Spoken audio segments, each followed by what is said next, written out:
এইবাৰ খুমটাই সমষ্টিৰ ৩ নম্বৰ ভোলাগুৰি গাঁৱৰ কাহিনী। শংকৰ বিলৰ পাৰত এয়া মীন বিপ্লৱ। 10গৰাকী শিক্ষিত যুৱকে কেজ কালচাৰৰ জৰিয়তে অত্যাধুনিক প্ৰযুক্তিৰে 14ৰ পৰা 20 বৰ্গফুটৰ একোটা সজাত 2500কৈ মাছ পালনৰ ব্যৱস্থা কৰিছে।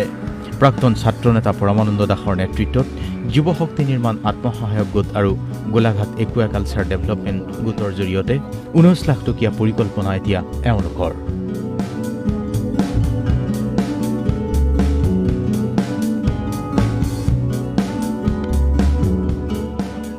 আচলতে গোলাঘাট জিলাত মৎস্য পালনৰ সম্ভাৱনা থকা জলাশয় বিলত এনে পদ্ধতিৰে মীন পালন কৰি স্বাৱলম্বিতাৰ বাট মুকলিৰ প্ৰয়াস যুৱককেইজনৰ।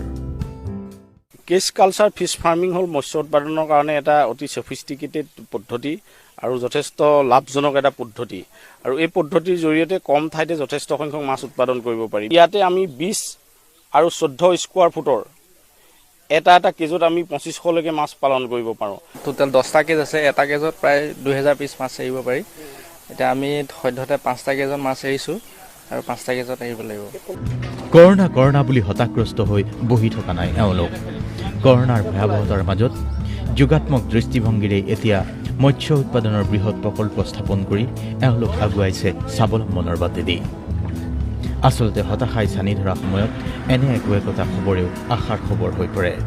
জীৱন জীৱিকাৰ তাৰণাত মানুহে কৰ্মসূচী প্ৰস্তুত কৰিবলগীয়া হয় আৰু সেই কৰ্মসূচীৰে আগবাঢ়িছে গায়ক উৎপল চুতীয়া অথবা খুমটাইৰ এই 10জনীয়া যুৱকৰ দলটো।